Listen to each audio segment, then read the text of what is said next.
കാലത്തിൻ്റെ കുറച്ച് സ്കില്ലുണ്ട്, കുറച്ച് കമ്പികൾ മാത്രം. അപ്പോൾ കനത്ത മഴയും കാറ്റുമാണ്. അപ്പോൾ അതിലൂടെ ഒരാൾ ചെറുപ്പടക്കം അപ്പുറത്ത് കൊടുക്കുകയാണ്. എന്നിട്ട് അത് വാങ്ങിയിട്ട് അപ്പുറത്തെത്തിച്ചിട്ടാണ് പിന്നെ അടുത്ത സ്റ്റെപ്പ് വാങ്ങാൻ പറ്റുന്നത്. അങ്ങനെയുള്ളൂ എല്ലാവരും അറിയുന്നത്. 17-ാം തീയതി 1970 ജൂലൈ 17-ാം തീയതിയാണ് ഈ കോളേജിൽ ഔപചാരികമായിട്ടുള്ളത്. അന്ന് ഞാനിവിടെ എത്തിയെങ്കിലും കൂടി പ്രിൻസിപ്പൽ സാഹചര്യത്തിലായിരുന്നു. ഞാൻ 10 ദിവസം ചെയ്യാൻ പറ്റുള്ളൂ. ഇത് തുടങ്ങി ആകെയുള്ള 37 കൊല്ലത്തിൽ 34 കൊല്ലവും ഞാൻ ഇവിടെയും അപ്പുറത്തായിട്ട് ഉണ്ടായിരുന്നു. ഇപ്പോഴും നിങ്ങളെയൊക്കെ കാണുമ്പോൾ ഈ സ്ഥലത്തേക്ക് വരുമ്പോഴൊന്നും എന്തെല്ലാം സന്തോഷം.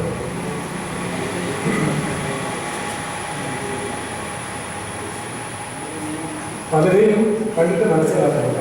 ഇപ്പോഴേ ഏകാന്തമായിട്ട് പിന്നെ എല്ലാം മറന്നു പോകും. എൻ്റെ ഓർമ്മയുടെ കാലത്തിൽ ഞാനൊരു കുട്ടിക്കാരില്ല. ഇപ്പോഴെല്ലാം അവരൊക്കെ പോയി. ഇതായാലും നിങ്ങളെയൊക്കെ ഇങ്ങനെ കാണാൻ പറ്റിയതും ഇതിൽ പങ്കെടുക്കാൻ സാധിച്ചതും സാധിച്ചതും വലിയൊരു കാര്യമായിട്ട് ഇതിന് വേണ്ടി മാത്രമാണ് ഞാൻ കാരണം നിങ്ങളെ വിളിച്ചത്. നാളെ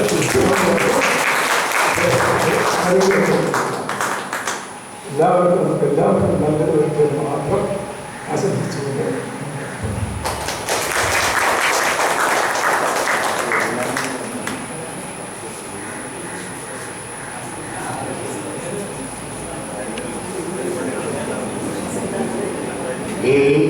നമ്മുടെ കൂട്ടായ്മയുടെ അധ്യക്ഷനായി ശ്രീ അനിലിനെ ഞാൻ ക്ഷണിക്കുകയാണ്.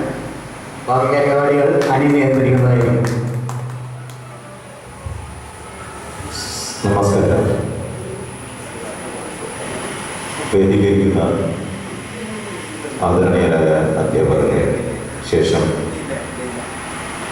പണ്ടെങ്ങോ കണ്ട മുഖങ്ങൾ വീണ്ടും അതിൻ്റെ ഒരു മെച്യൂരിറ്റി സ്റ്റേജിൽ വന്ന് നിൽക്കുമ്പോൾ പലരെയും ഇന്ന് കാലത്ത് കാണുമ്പോൾ ഓർമ്മകളുടെ ആ പൊടിപടലങ്ങൾ തട്ടിയെടുത്തുകൊണ്ട് വീണ്ടും 1981-82 കാലഘട്ടങ്ങളിലേക്ക് ഭൗതികമായി പോകാൻ പറ്റിയില്ലെങ്കിലും മനസ്സുകൊണ്ട് പറന്ന് താളമടിച്ചിരിക്കുകയാണ്. ഈ അവസരത്തിൽ എനിക്ക് അധ്യക്ഷ സ്ഥാനം തന്ന് ഈ യോഗത്തിൽ എന്നെ ക്ഷണിച്ചതിനും എന്നെ പങ്കാളിയാക്കിയതിനും എൻ്റെ എല്ലാ പ്രിയമിത്രങ്ങൾക്കും ഞാൻ നിങ്ങളോട് കടപ്പാടുകൾ ആദ്യം പറയട്ടെ.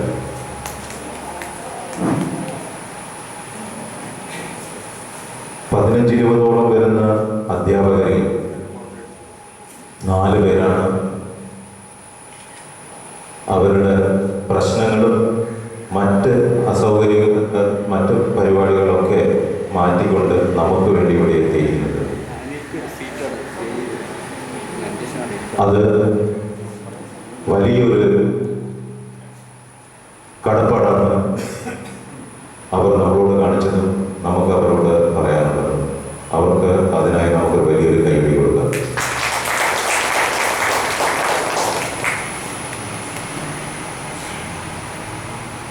ഇന്നലെ ഇവിടെ വന്ന്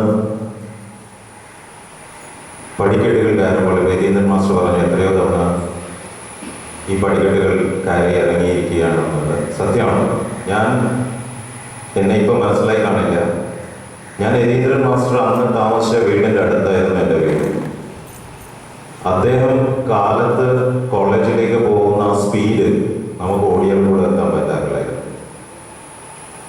ഇന്ന് അദ്ദേഹം പറയുന്നത് കേൾക്കുമ്പോൾ വല്ലാത്തൊരു വ്യസനം തോന്നുന്നു. എന്തായാലും കാലത്തിൻ്റെ ആ പാഴ്ചയിൽ നമ്മളോടൊപ്പം ഇന്നും നമ്മളെ കാണാനും നമ്മളുടെ ഈ ഒരു നിമിഷത്തിലേക്ക് വന്നു ചേരാനും അവരെല്ലാം കാണിച്ച സന്മനസ്സിന് എത്ര പറഞ്ഞാലും നന്ദി, നന്ദി, നന്ദി. ഞാനിവിടെ വന്നപ്പോൾ ഒരു സസ്പെൻസ് ആക്കി വെച്ചത് ഒരു കാര്യമായിരുന്നു, നമ്മൾ പരിചയപ്പെടുത്തരുത് എന്നുള്ളത്. എന്തുകൊണ്ടെന്ന് പറഞ്ഞാൽ രാമമാഷായി കഴിഞ്ഞാൽ, ശങ്കരൻകുട്ടി മാഷായി കഴിഞ്ഞാൽ, രാമേന്ദ്ര മാഷായി കഴിഞ്ഞാൽ, നമുക്ക് രാമമാഷും രവീന്ദ്ര മാഷൊക്കെ നമുക്ക് കുറേ കണക്കിലെ കളികൾ സമ്മാനിച്ചിട്ടുള്ളവരാണ്. നമുക്കൊരു കണക്കിൽ അസാധ്യമായ കണക്ക് കൊണ്ട് നമ്മളെ തല ഇങ്ങനെ വട്ടക്കറക്കേച്ച് നമ്മൾ അതിനെപ്പറ്റി ഇങ്ങനെ ആലോചിച്ച് പിടിച്ച് ചിലപ്പോഴൊക്കെ രാമമാഷ കയ്യിൽ നിന്ന് ചോക്കുകൾ നമ്മളറിയാതെ നമ്മുടെ മുഖത്തേക്ക് വന്ന് വീണിട്ടുണ്ട്. അത് മാഷ്ക്ക് ഓർമ്മയില്ലെങ്കിലും നമുക്ക് ഓർമ്മയുണ്ട്. ആ ചോക്കുകൾ ഓരോന്നും നമ്മുടെ നല്ലതിനാണ്, നമുക്ക് നല്ലൊരു വഴി കാണിക്കട്ടെ. വെള്ളച്ചോക്ക് വെള്ള എന്ന് പറഞ്ഞാൽ തന്നെ നമ്മൾ മിക്കവരും കണ്ടിട്ടിരിക്കുന്നത് ശുഭ്രമാണ്, വെളുപ്പാണ്, ഇരുട്ടല്ല എന്നുള്ളത് കൊണ്ട് തന്നെ ആ വെള്ളച്ചോക്കിന്റെ ഒരു ഐശ്വര്യം എന്താ പറയുക, ഒരു അമ്പലത്തിൽ ശാന്തി പനിനീരോ തീർത്ഥം തെളിക്കുന്നത് പോലെ ആ ഓരോ ചോക്കും നമ്മുടെ ശരീരത്തിൽ വന്നിറങ്ങുമ്പോൾ ആ തീർത്ഥം നല്ലതിനായി എന്ന് ഭവിക്കട്ടെ എന്ന് മനസ്സുകൊണ്ട് പ്രാർത്ഥിച്ചിട്ട് ഉണ്ടാവാം അദ്ദേഹം ഓരോ ചോക്കും ഓരോ വിദ്യാർത്ഥികളുടെ മേലേക്ക് നീട്ടിയത്. നന്ദി, നമസ്കാരം. ശങ്കരൻകുട്ടി മാഷാണെങ്കിൽ ഞാനിത് പറയാൻ കാരണം അവർ ആലോചിക്കട്ടെ നമ്മൾ ആരൊക്കെയായിരുന്നു. നമ്മൾ ഫേമസ് ആകാനുള്ള ഒന്നും കോളേജിൽ ചെയ്തിട്ടില്ല, പഠിച്ചു ഇറങ്ങി പോയി. പക്ഷെ ഓർമ്മിക്കാൻ ഈ ഒരു സമയം അവര് കണ്ടെത്തി വന്നതിൽ വളരെ വളരെ സന്തോഷം. ശങ്കരൻകുട്ടി മാഷ് ഞാൻ പരിചയപ്പെടുത്തി. ശങ്കരൻകുട്ടി മാഷ് ഞാൻ ഓർക്കുന്നത് എന്റെ വീട്ടിൻ്റെ അടുത്ത് ഒരു ദുബായിൽ നിന്ന് വന്ന ഒരാളുടെ അദ്ദേഹം സ്റ്റീരിയോ സെറ്റ് കൊണ്ടുവന്നു. അപ്പം അടുത്തുള്ള ഒരു ഫ്രണ്ട് പറഞ്ഞു അദ്ദേഹത്തിന്റെ വീട്ടിൽ കൊളോക്കിയൽ ലാംഗ്വേജിൽ പറയാം, ആഫ്രിക്കയിൽ നിന്ന് കൊണ്ടുവന്ന ടേപ്പിരിക്കുക ഭയങ്കര സ്റ്റൗണ്ടാണ്. ആഫ്രിക്കയിൽ നിന്ന് കൊണ്ടുവന്ന ടേപ്പറിക്കാടാണ്, ഭയങ്കര സ്റ്റൗണ്ടാണ്. ആ സൗണ്ടിനെ പറ്റി നമ്മൾ മനസ്സിലാക്കുന്നത് ശങ്കരൻകുട്ടി മാഷ് ഇംഗ്ലീഷ് ഡിപ്പാർട്ട്മെന്റിൽ ഒരു ഡോൾബി സിസ്റ്റമാണോ എന്നറിയില്ല, എന്നാലും ആ പിൻ പോയിന്റ് മ്യൂസിക്കിന്റെ എന്താ പറയുക, ആ ഒരു ഡ്രോപ്നെസ്, അതിന്റെ മൈന്യൂട്ട്നെസ്, ഫൈൻനെസ് കൊണ്ട് അദ്ദേഹം ഇംഗ്ലീഷ് ലെക്ചറിങ് കഴിഞ്ഞ ഉടനെ ഓടി അവിടെ പോയിരുന്ന് അവിടെ കഥകടച്ച് അദ്ദേഹം ഇങ്ങനെ ഇരിക്കും. ഇദ്ദേഹം എന്താണ് അതിൻ്റെ ഉള്ളിൽ പോയിരിക്കുന്നത്, നമുക്ക് എപ്പോഴും ഒരു വ്യഗ്രതയാണ്. പല പ്രാവശ്യവും ഞാനും സാധിക്കും അതിലെ വഴി പോയിട്ടുണ്ട്, പോയി ഇങ്ങനെ നോക്കും. അങ്ങനെ ഒരു തവണ നമുക്ക് അദ്ദേഹത്തിൻ്റെ കൂടെ ഇരുന്ന് ആ മ്യൂസിക്കിൻ്റെ എന്താണ് ഇദ്ദേഹം ആസ്വദിക്കുന്നത് എന്നുള്ള ഇംഗ്ലീഷ് സോങ്സ് ആസ്വദിക്കുന്നത്, ആ മ്യൂസിക്കിൻ്റെ ആ ഫൈൻനെസ്, മ്യൂസിക്കിൻ്റെ ഇത് അപ്പോഴാണ് ആ മ്യൂസിക്കിൻ്റെ ആ സിസ്റ്റത്തിലുള്ള ആ ഒരു ടച്ചിങ് ഫീലിംഗ് നമുക്കത് മനസ്സിലാവുന്നത്. Hats of to you sir. ഞാൻ നിങ്ങളെ ആ പഴയ കാലത്തിലേക്ക് കൊണ്ടുപോയിരിക്കുന്നതെന്ന് വിചാരിക്കുന്നു. സോ അങ്ങനെയുള്ള പല രസകരമായ അനുഭവങ്ങളും സമ്മാനിച്ച ഈ ഒരു സ്ഥാപനം ഇന്നലെ കയറി വരുമ്പോൾ കണ്ടത് ദുഃഖപരമായി നമ്മളോട് എന്തോ പറയുന്നുണ്ടെന്നാണ്. ഇങ്ങനെ ആയിരുന്നില്ല നമ്മളിവിടെ ഇറങ്ങിപ്പോയത്. നിങ്ങൾക്ക് എല്ലാവരും ഒരുപക്ഷെ ഞാൻ പറയുന്നതും യോജിക്കാനുള്ള ഒരു സമീപനം ഉണ്ടായിരിക്കും. നമ്മൾ കാണുന്ന ആ മഹാത്മാഗാന്ധി ഗവൺമെന്റ് ആർട്സ് കോളേജിന്റെ മുഖച്ഛായ ഇങ്ങനെ ആയിരുന്നില്ല. ഇതിലും നല്ല ഉത്സുകതയും ഓജസ്സും ചേർന്ന് തിളങ്ങി നിന്നിരുന്ന ഒരു കോളേജായിരുന്നു. ഇന്നലെ ഇവിടെ കയറി വന്നപ്പോൾ ഇതിനും എന്തോ ഒരു എന്നിപ്പോ പറയേണ്ടായി റോസ്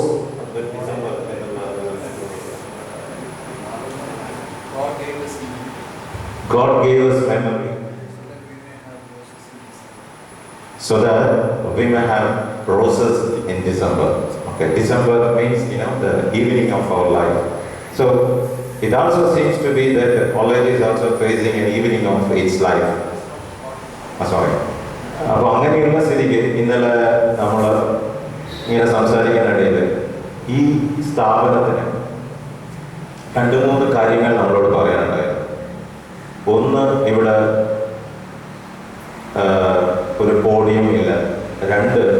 ഇവിടെ കുട്ടികൾ ഭക്ഷണം കഴിക്കുന്ന സ്ഥലം അത് ചോർച്ചയിലാണ്.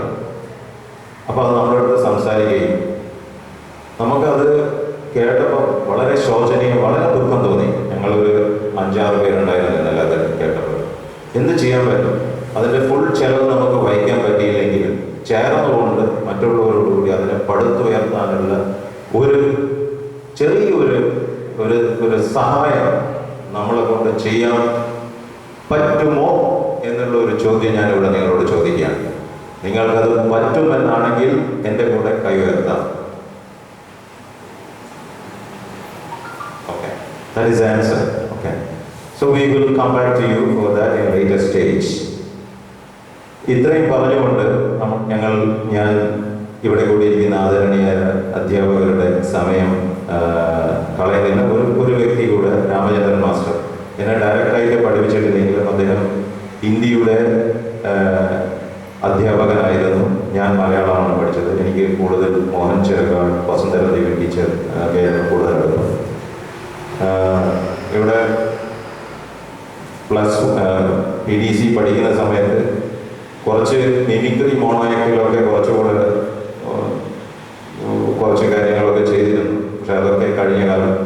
ഇന്നിപ്പോൾ മിമിക്രി മോണോയാക്ടൊന്നും ചെയ്യാനുള്ള പക്വതയും പാകതയും ഒന്നുമില്ല, അതൊക്കെ നശിച്ചുപോയി. എങ്കിൽ കൂടെ രാമചന്ദ്രൻ മാസ്റ്റർ ഞാൻ ഇൻഡയറക്റ്റായിട്ട് പങ്കെടുത്ത അദ്ദേഹത്തിൻ്റെ സോഷ്യൽ ആക്ടിവിറ്റീസ്, ഞങ്ങൾ ഇറങ്ങിപ്പോകുന്ന വഴി, സെമിത്തറി റോഡിൻ്റെ വഴി, അവിടെ കോളേജിലെ കുട്ടികളൊക്കെ ചേർന്ന് ആ റോഡ് വൃത്തിയാക്കുക, അങ്ങനെ പല സാമൂഹിക സേവനങ്ങളും ചെയ്ത ഒരു മഹാനായ പ്രതിഭയാണ് രാമചന്ദ്രൻ മാസ്റ്റർ. അതല്ലാതെ അദ്ദേഹം ഇപ്പോഴും കഴിഞ്ഞ MLA ആയിരുന്നു. MLA കാലത്ത് നിസ്സംഗമായ വളരെ സേവനങ്ങൾ മാഹിക്ക് വേണ്ടി ചെയ്തിട്ടുണ്ട്. പക്ഷേ പലപ്പോഴും പലരും അറിയാതെ പോയതാണ്. അദ്ദേഹം ചെയ്ത സംഭാവനകൾ ആരും അത് ഒരു അഡ്വർടൈസ്മെന്റ് ആയി ചെയ്തില്ല. ഇന്ന് പലരും അത് അഡ്വർടൈസ്മെന്റ് ചെയ്യുകയാണ്. അദ്ദേഹം അത് ഒരു പരസ്യമായി ചെയ്യാൻ ആഗ്രഹിക്കാത്ത ഒരു വ്യക്തിയാണ്. അതല്ലാതെ എൻ്റെ അച്ഛൻ്റെ കളരിയുടെ ഉദ്ഘാടനത്തിന് ഒരു പ്രാവശ്യം വന്ന് എന്നോടൊത്ത് സംസാരിക്കുകയും അതിൻ്റെതായ വിശദങ്ങൾ MLA ആയിരിക്കുന്ന സമയത്ത് പോണ്ടിച്ചേരിയിൽ നിന്ന് സമയമില്ലാതെ ഓടിയെത്തി നമുക്ക് വേണ്ടി നമ്മളോടൊപ്പം നിൽക്കുകയൊക്കെ ചെയ്തിട്ടുണ്ട്. അദ്ദേഹത്തിന് എൻ്റെ പേരിലും ഈ കൂട്ടായ്മയുടെ പേരിലും എൻ്റെ അഗാധമായ കടമ ഞാൻ ഇവിടെ രേഖപ്പെടുത്തിക്കൊള്ളട്ടെ. അടുത്തതായി നമ്മളോടൊപ്പമുള്ള ഓർമ്മകളും അവരുടെ മനസ്സുകളിലുള്ള കുറച്ച് ഓർമ്മകളും പങ്കിടാൻ വേണ്ടി ഞാൻ രാമൻ മാസ്റ്ററെ ക്ഷണിച്ചുള്ളൂ.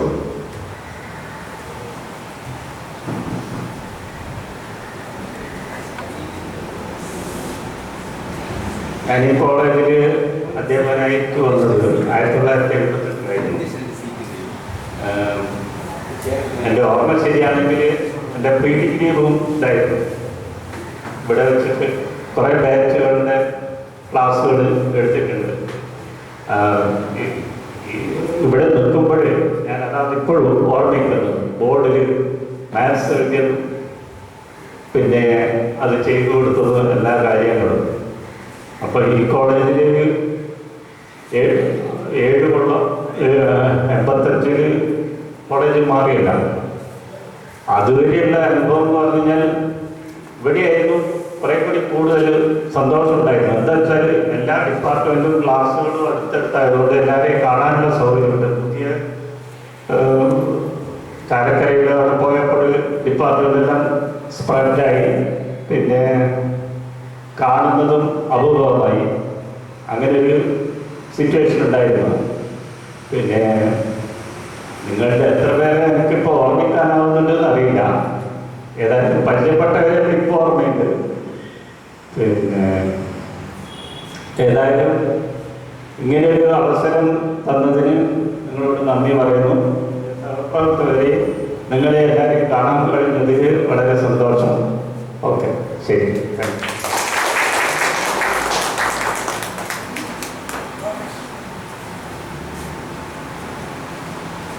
അടുത്തതായി നമുക്ക് രാമചന്ദ്രൻ മാസ്റ്ററുടെ ഓർമ്മകളിലേക്ക് എത്തിക്കണം.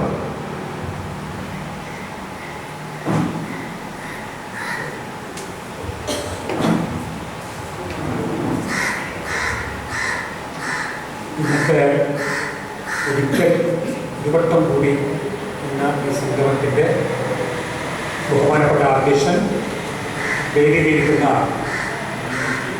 എൻ്റെ ബഹുമാന്യരായ സഹപ്രവർത്തകർ, ഈ സംഗമത്തിൽ പങ്കെടുത്തുകൊണ്ടിരിക്കുന്ന ബഹുമാന്യരായ പൂർവ്വ വിദ്യാർത്ഥി സുഹൃത്തുക്കൾ, നിങ്ങളിലെ ഭൂരിഭാഗം പേരെയും എനിക്ക് പരിചയമില്ല. വളരെ കുറച്ച് പേരെ ക്ലാസ് മുറിയിലാണ് പരിചയപ്പെട്ടിരുന്നു. പിന്നെ കുറച്ച് പേരെ ക്ലാസ് മുറി പുറത്ത് പരിചയപ്പെട്ടിരുന്നു. പലരെയും കോളേജിൽ ആ 2 വർഷക്കാലം പരിചയപ്പെടാൻ അവസരം കിട്ടിയിട്ടില്ല. ആ ഒരു ഫീലിംഗ്, ആ ഒരു അനുഭവം ഇവിടെ വന്നപ്പോഴും ഉണ്ടായി. കാരണം നേരിട്ട് പരിചയമുള്ളവരൊക്കെ വന്ന് കുശലാന്വേഷണം നടത്തി. തീരെ പരിചയമില്ലാത്തവരൊക്കെ തന്നെ ഇവിടെ ഉണ്ട്. ഹിന്ദി അധ്യാപകനായതുകൊണ്ട് ക്ലാസ് മുറിയിൽ വെച്ച് എല്ലാവരെയും പരിചയപ്പെടുക. അതുപോലെ ഫസ്റ്റ് ഗ്രൂപ്പിൻ്റെ ഈ ഒരു സംഗമത്തിൽ പിന്നെ എല്ലാവരെയും പിന്നെ പരിചയപ്പെടുക എന്ന് പറയുന്നത് വളരെ പ്രയാസമുള്ള കാര്യമാണ്. എല്ലാവരെയും ക്ലാസ് മുറിയിൽ പരിചയപ്പെടില്ല ആ കാലഘട്ടത്തിൽ. പക്ഷെ എന്തു തന്നെയായാലും ആ കാലഘട്ടം താരതമ്യപ്പെടുത്തിക്കൂടെ. നമ്മളെപ്പോഴും താരതമ്യപ്പെടുത്തിക്കൊണ്ടാണ് മുന്നോട്ടേക്ക് പോകുന്നത് എല്ലാ കാര്യങ്ങളിലും. അങ്ങനെ താരതമ്യപ്പെടുത്തി പോകുമ്പോൾ ഇവിടെ ഈ കോളേജിൽ, ഈ വിദ്യാലയത്തിൽ ഉണ്ടായിരുന്ന ജീവിതാനുഭവങ്ങൾ വളരെ പ്രസിദ്ധിക്കുന്നതാണ്. JNGSലായിരുന്നു കോളേജ് ആരംഭിച്ചത്. 15 വർഷക്കാലം 85-86 കാലഘട്ടത്തിലാണ് ചാലക്കരയിലെ കോളേജിലേക്ക് മാറുന്നത്. ആ 15 വർഷക്കാലം അതേപോലെ രാമനാശ് പറഞ്ഞതുപോലെ വളരെയധികം ആഹ്ലാദജനകമായിരുന്നു. അത് മാത്രമല്ല കുറച്ചുകൂടി ചെറുപ്പമായിരുന്നു ആ സമയത്ത് തന്നെ. കൂടുതൽ താല്പര്യങ്ങൾ നമ്മുടെ ജോലിയോടും നമ്മുടെ ഉത്തരവാദിത്വത്തോടും ഉണ്ടായിരുന്നു. പിന്നീട് മറ്റ് കോളേജ് മാറിയപ്പോൾ വ്യത്യസ്തമായ ഒരു അനുഭവം. എന്ത് തന്നെയായാലും ക്ലാസ് മുറിക്ക് പുറത്തും ക്ലാസ് മുറിക്കകത്തും ഒരുപാട് ആത്മാർത്ഥതയോടുകൂടി പ്രവർത്തിച്ച ഒരു ചാരിതാർത്ഥ്യം ഇപ്പോഴും ഞാൻ മനസ്സിൽ സൂക്ഷിക്കുന്നു. ഇപ്പോഴും കാരണം കൃത്യമായി കോളേജിൽ വരിക, കോളേജിലെ ഔദ്യോഗിക കാര്യമായി പറയുന്നത് ഈ പഠിപ്പിക്കുന്ന കാര്യത്തിൽ മാത്രമല്ല, മറ്റെല്ലാ കോളേജിലെ എല്ലാ കാര്യങ്ങളിലും ഇടപെടുന്നുണ്ട്. കോളേജിൻ്റെ എല്ലാ പ്രവർത്തനങ്ങളെയും മുന്നോട്ടേക്ക് നയിക്കുന്ന ഉത്തരവാദിത്വം അത് എല്ലാവരോടൊപ്പവും എനിക്കും ചേർന്ന് നിർവഹിക്കാൻ കഴിഞ്ഞിട്ടുണ്ട് എന്ന കാര്യത്തിൽ എനിക്കിപ്പോഴും സന്തോഷമുണ്ട്. ഈ കോളേജിലെ അനുഭവമാണ്, ഔദ്യോഗിക ജീവിത അനുഭവമാണ് എനിക്ക് പലതും നേടിത്തന്നിട്ടുള്ളത്. എനിക്ക് പലതും നേടിത്തന്നിട്ടുള്ളത് കോളേജിലെ ആ കാലഘട്ടം കഴിഞ്ഞതിന് ശേഷം ഞാൻ എന്തൊക്കെയോ ഞാൻ MLA ആയി എന്ന് പറയുമ്പോൾ ഞാൻ അതുവരെ കോളേജ് അധ്യാപക ജീവിതത്തിൽ നിന്ന് റിട്ടയർ ചെയ്യുന്നതുവരെയും റിട്ടയർ ചെയ്തതിന് ശേഷവും 2016 വരെ ഞാൻ ഒരു രാഷ്ട്രീയ പാർട്ടിയോടും പ്രത്യേകമായിട്ട് ഒരു മമതയും പൂർവ്വം കാണിച്ചിട്ടില്ല. പക്ഷേ ഒരു പ്രത്യേകമായ അനുഭാവം ഒരു പ്രത്യേക രാഷ്ട്രീയ പാർട്ടികളുണ്ട്. അതെല്ലാവർക്കും ഉണ്ടാകും. എനിക്ക് രാഷ്ട്രീയമില്ല എന്ന് പറയുന്നത് അവർക്കാണ്. എല്ലാവരുടെയും മനസ്സിൽ ഒരു നേരിയ ചായമെങ്കിലും ഏതെങ്കിലും ഒരു പാർട്ടിയോട് ഇല്ലാതില്ല. കാരണം യാതൊരു സംശയവുമില്ല. അത്തരത്തിലുള്ള ഒരു താല്പര്യം എനിക്ക് ഉണ്ടായിരുന്നു എന്ന് ചോദിച്ചാൽ 2016 വളരെ യാദൃശ്ചികമായിട്ട് ഇലക്ഷൻ രംഗത്തേക്ക് കടന്നു വന്നതും പിന്നെ ജയിച്ച് 5 വർഷക്കാലം മാറ്റിയുടെ MLA ആയിരുന്നതും അതൊക്കെ തന്നെ എനിക്ക് അനുഭവിക്കാൻ എന്നെ ആർക്കനാക്കിയത് എൻ്റെ ഔദ്യോഗിക ജീവിതകാലഘട്ടമാണ്. യാതൊരു സംശയവുമില്ല. അതിന് മുമ്പ് ഞാൻ കോളേജിലേക്ക് കടന്നു വരുന്നതിനേക്കാൾ മുമ്പ് ഞാൻ തനി ഒരു നാടൻ കൃഷിക്കാരനായിരുന്നു. അപ്പോയിൻമെൻ്റ് ഓർഡർ കയ്യിൽ കിട്ടുമ്പോൾ ഞാൻ എൻ്റെ പാടത്ത് ഒത്തുകയായിരുന്നു. അപ്പോയിൻമെൻ്റ് ഓർഡർ കയ്യിൽ വാങ്ങുമ്പോൾ സാമ്പത്തികമായിട്ട് വളരെയധികം പിന്നോക്കം നിൽക്കുന്ന ഒരു കുടുംബത്തിലായതുകൊണ്ട് കിട്ടിയ ജോലി വളരെ സുരക്ഷിതമായിട്ട് മുന്നോട്ടേക്ക് കൊണ്ടുപോകണം എന്നുള്ള വളരെ ദൃഢനിശ്ചയം എൻ്റെ മനസ്സിലുണ്ടായിരുന്നു. അന്നത്തെ സാഹചര്യവും അതിനാണ് പ്രതികൂലമായി. ഞാൻ കോളേജിൽ കടന്നു വന്നപ്പോൾ എന്നെ ഏറ്റവും അധികം ഇഷ്ടപ്പെട്ടതും എനിക്ക് മാതൃകയാണെന്ന് തോന്നി ആ 2 അധ്യാപകന്മാർ. അന്ന് 1970 കോളേജ് ആരംഭിച്ച് 73 ജനുവരിയിലാണ് 3 വർഷത്തോളം കഴിഞ്ഞിട്ടാണ് ഞാൻ കോളേജിലേക്ക് കടന്നു വരുന്നത്. ആ സമയത്ത് കോളേജിൽ ആദ്യമേ കടന്നു വന്ന അധ്യാപകരുടെ പിന്നെ എൻ്റെ സഹാധ്യാപകൻ ഞാൻ എനിക്കത് പറയാൻ ആഗ്രഹിച്ചിട്ടില്ല, ഇതുവരെ അത് പറഞ്ഞിട്ടില്ല. എനിക്കൊരു മാർഗദർശിയായ, അതായത് എനിക്ക് അധ്യാപക തുല്യനായ, എൻ്റെ ഗുരുതുല്യനായ ഒരു അധ്യാപകനായിരുന്നു ഇരിക്കുന്നത്. അദ്ദേഹത്തിൻ്റെ ചുവട് അദ്ദേഹത്തെ കണ്ടുകൊണ്ടാണ്, അദ്ദേഹത്തിൻ്റെ പ്രവർത്തനങ്ങളെ നോക്കിക്കണ്ടുകൊണ്ടാണ് ഞാൻ കോളേജിലെ പ്രവർത്തനം പതുക്കെ ആരംഭിച്ചത്. മറ്റൊരു അധ്യാപകൻ സുകുമാരൻ നായരായിരുന്നു, ഫിസിക്സ് ഡിപ്പാർട്ട്മെൻറ്റ് സുകുമാരൻ നായരായിരുന്നു. വളരെ വളരെ ആർക്കും അനുകരിക്കാൻ പറ്റാവുന്ന 2 അധ്യാപകരായിരുന്നു. ആ അധ്യാപകരെ അനുകരിച്ചുകൊണ്ടാണ് ഞാൻ എൻ്റെ കോളേജ് അധ്യാപക ജീവിതം ആരംഭിച്ചത്. അത് എനിക്ക് അവരെ പൂർണ്ണമായി അനുകരിക്കാൻ കഴിയുമെന്ന് ചോദിച്ചാൽ തീർച്ചയായിട്ടും അവരെ പൂർണ്ണമായി അനുകരിക്കാൻ കഴിയും. എല്ലാ കാര്യങ്ങളും അവർ കോളേജിൽ ചെയ്തുകൊണ്ടിരിക്കുന്ന എല്ലാ പ്രവർത്തനങ്ങളിലും പങ്കാളിയാകാനും അതോടൊപ്പം അവരോട് ചേർന്ന് നിന്നുകൊണ്ട് അവരെല്ലാ കാര്യങ്ങളും സഹായിക്കാൻ എനിക്കായി എന്ന് പറയുന്നതും, അതുകൊണ്ട് തന്നെ എനിക്ക് എൻ്റെ വ്യക്തിത്വത്തെ വികസിപ്പിച്ചെടുക്കാൻ കഴിഞ്ഞു എന്ന് പറയുന്നതും ഒരു പച്ചയായ കാര്യം. ഒരു കാര്യം മാത്രമേ എനിക്കിവിടെ സൂചിപ്പിക്കാറുള്ളൂ. എന്ത് തന്നെയായാലും ഒരുപാട് ഇതുപോലുള്ള പൂർവ്വ വിദ്യാർത്ഥി സംഗമങ്ങൾ ഇവിടെയും അവിടെയുമായിട്ട് നടന്നിട്ടുണ്ട്. ഒരുപാട് ഈ ഒരു കാലഘട്ടത്തിൽ കടന്നു വരുമ്പോൾ ഇതൊരു പുതുമയുള്ള കാര്യമാണ്. കാരണം പിന്നെ പഠിച്ചു പോയ സുഹൃത്തുക്കളൊക്കെ വർഷങ്ങൾക്ക് ശേഷം വീണ്ടും കാണുക, അവരുമായിട്ട് ബന്ധം പുതുക്കുക എന്ന് പറയുന്നത് വളരെ നല്ല കാര്യമാണ്. പ്രത്യേകിച്ച് ഈ കാലഘട്ടത്തെ സംബന്ധിച്ചിടത്തോളം. കാരണം ബന്ധങ്ങളൊക്കെ ശിഥിലമായി തീർന്നുകൊണ്ടിരിക്കുന്ന ഒരു കാലഘട്ടത്തിൽ ആ ബന്ധം പുതുക്കുക, ആ ബന്ധത്തിന് പുതുജീവൻ നൽകുക എന്ന് പറയുന്നത് വളരെ നല്ല കാര്യമാണ്. നിങ്ങൾ ചെയ്തിരിക്കുന്നത് കൊണ്ടാണ്. അതുകൊണ്ട് ഈ കാര്യത്തിൽ മുൻകൈയെടുത്ത നിങ്ങളെല്ലാവരെയും ഞാൻ അഭിനന്ദിക്കുകയാണ്. ഒരു കാര്യം മാത്രം പറഞ്ഞുകൊണ്ട് ഇവിടെ സൂചിപ്പിച്ചത് നമുക്ക് പിന്നെ എന്നെ സംബന്ധിച്ചിടത്തോളം എന്നെ വളർത്തി വലുതാക്കിയത്, എനിക്കും എൻ്റെ കുടുംബത്തിനും ചോറ് നൽകിയത്, അന്നം നൽകിയത് ഈ ഒരു വിദ്യാലയമാണ്. ഈ വിദ്യാലയം എന്ന് പറയുമ്പോൾ ഈ വിദ്യാലയത്തിൻ്റെ വെറും ഈ ചുവരുകളല്ല, നിങ്ങളടക്കമുള്ളവരാണ് എനിക്കും എൻ്റെ കുടുംബത്തിനും മുന്നോട്ടേക്ക് പോകാനുള്ള വഴി തെളിയിച്ച് തന്നത്. അതുകൊണ്ട് തന്നെ ഈ വിദ്യാലയത്തോട്, മാഹി മഹാത്മാഗാന്ധി ഗവൺമെൻറ് ആർട്സ് കോളേജിനോട് തീർത്താൻ തീരാത്ത കടപ്പാട് ഞാൻ ഇന്നും സൂക്ഷിക്കുന്നുണ്ട്. അതിൻ്റെ ഭാഗമായിട്ട് വളരെ വ്യസനത്തോടു കൂടി പറയട്ടെ, മാഹി കോളേജ് 1970 ആരംഭിച്ച് അതിനെ ഡെസിഗ്നേഷൻ സെലിബ്രേഷൻ ആഘോഷിച്ചിട്ടുണ്ടായിരുന്നു കോളേജ്. സാധാരണ സിൽവർ ജൂബിലിയും ഗോൾഡൻ ജൂബിലിയും ഒക്കെ ഡയമണ്ട് ജൂബിലിയും ഒക്കെ ആഘോഷിക്കുന്നത് പൊതു കാര്യമാണ്, പൊതുവെ നടക്കുന്നതാണ്. പക്ഷേ മാഹി കോളേജിൻ്റെ ഡെസിഗ്നേഷൻ സെലിബ്രേഷൻ കൂടി ആഘോഷിച്ചു. പ്രൊഫസർ കെ രവീന്ദ്രൻ പ്രിൻസിപ്പളായ അദ്ദേഹത്തെ എന്നും ഓർമ്മിക്കേണ്ടതാണ്, എന്നും നമ്മൾ ഓർമ്മിക്കുന്നത്.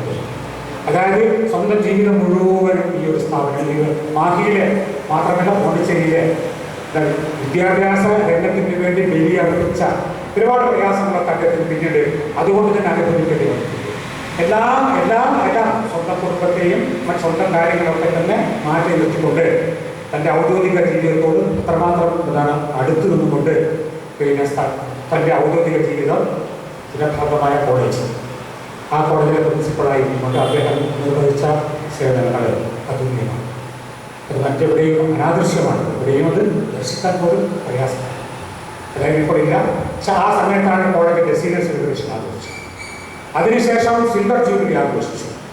അതിലൊക്കെ തന്നെ ഞങ്ങൾക്ക് എല്ലാവർക്കും നല്ല പങ്കുണ്ടായിരുന്നു. പക്ഷേ ഗോൾഡൻ ജൂബിലി ആഘോഷിക്കുന്ന സമയത്ത് ഞങ്ങളാരും കോളേജിലുണ്ടായിരുന്നു. അതായത് ശരിക്കും 1919-20 ആ കാലഘട്ടമാണ് കോളേജിൻ്റെ ഗോൾഡൻ ജൂബിലി. ശരിക്കും മാഹി കോളേജിൻ്റെ ഗോൾഡൻ ജൂബിലി ആഘോഷിക്കേണ്ടതായിരുന്നു.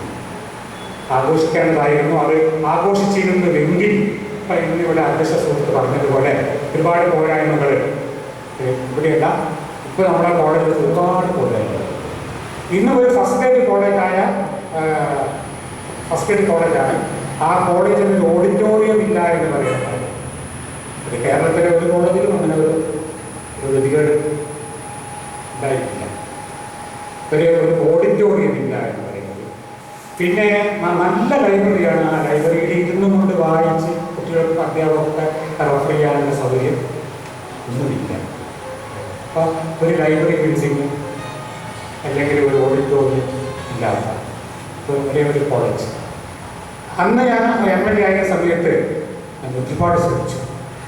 പ്രത്യേകിച്ച് കോളേജിലൊക്കെ ഒരു കടപ്പാട് കൊണ്ടുപോയി ഒരുപാട് ശ്രമിക്കുകയും ഒരു പരിധി വരെ എനിക്കതിൽ വിജയിക്കുകയും ചെയ്തിട്ടുണ്ട്. സോറി, ആ വർഷത്തെ ബജറ്റ് സമ്മേളനം കഴിഞ്ഞപ്പോഴാണ് ഈ ഒരു ചിന്ത മനസ്സിൽ കടന്നു വരുന്നത്. 2019-20 കാലഘട്ടത്തിൽ ആഘോഷിക്കാൻ വന്നപ്പോഴേ ബജറ്റിന് ശേഷം ഇങ്ങനെയുള്ള ഒരു ചിന്ത കടന്നു വന്നിട്ട് കാര്യമില്ലാതെ തോന്നിയപ്പോഴാണ് ഞാൻ ബഹുമാനപ്പെട്ട ചീഫ് മിനിസ്റ്ററുടെ അടുത്ത് നമ്മുടെ എഡ്യൂക്കേഷൻ സെക്രട്ടറി കൊണ്ട് അദ്ദേഹത്തെ പോയി കാണുകയും ബജറ്റിന് പുറത്ത് ഒരു ഫണ്ട് നീക്കിവെക്കാൻ അപേക്ഷിക്കുകയും അത് അദ്ദേഹം ചെയ്യുകയും ചെയ്തു. പക്ഷെ നിർഭാഗ്യവരൊക്കെ അത് ഏറ്റെടുത്ത് ആ പ്രവർത്തനം മുന്നോട്ട് കൊണ്ടുപോകാൻ ഒരു ഗ്ലോബൽ മീറ്റ് ഗൾഫിൽ സംഘടിപ്പിച്ചു. ഇപ്പം പലർക്കും അറിയാം. 2019 ഗ്ലോബൽ മീറ്റ്, അതായത് മാഹി കോളേജിൽ പഠിച്ച പ്രവാസികളായ പൊതു വിദ്യാർത്ഥികൾ, ഗൾഫ് മേഖലയിലുള്ള മുഴുവൻ വിദ്യാർത്ഥികളും ചേർന്നിട്ട് ഒരു ഗ്ലോബൽ മീറ്റ് സംഘടിപ്പിച്ചു. ബഹുമാനപ്പെട്ട മുഖ്യമന്ത്രിയും ആ ഗ്ലോബൽ മീറ്റിൽ പങ്കെടുക്കാൻ ശ്രമിച്ചിരുന്നു. അതിന് അവിടെ എത്തിയിരുന്നു. അദ്ദേഹത്തിന് പങ്കെടുക്കാൻ കഴിഞ്ഞില്ല. കാരണങ്ങളൊന്നും ഞാനിവിടെ വിശദീകരിക്കില്ല. അദ്ദേഹത്തിന് ആ ഗ്ലോബൽ മീറ്റിൽ പങ്കെടുക്കാൻ കഴിഞ്ഞില്ല. അദ്ദേഹം വളരെ വേദനിച്ചുകൊണ്ടാണ് പറഞ്ഞത്. 19-ാം തീയതിയാണ് ഗ്ലോബൽ മീറ്റ്. 16-ാം തീയതി അദ്ദേഹം ഗൾഫിലെത്തി. പക്ഷെ അദ്ദേഹം പങ്കെടുക്കാൻ കഴിഞ്ഞില്ല. അത് രാഷ്ട്രീയമാണ്. ഇതിനാണ് മാറ്റി നിർത്തുന്നത്. അതിനുശേഷം കോളേജിൽ വന്നിട്ട് കോളേജിൽ വന്നു. അങ്ങനെ നിലയിൽ പ്രിൻസിപ്പളുടെ സഹകരണത്തോടെ പിന്നെ കോളേജിലെ ടീച്ചേഴ്സിൻ്റെയും പിന്നെ ടീച്ചേഴ്സ് ഓർഗനൈസേഷൻ്റെയും ഓരോ വിദ്യാർത്ഥികളുടെയും ഒക്കെ മീറ്റിംഗ് വിളിച്ച് കൂട്ടിയിട്ട് ഈ ഗോൾഡൻ ജൂബിലി ആഘോഷിക്കാനുള്ള ഒരുക്കത്തിന് ഞാൻ കുറിച്ച് പരമാവധി പ്രോത്സാഹിപ്പിച്ചു.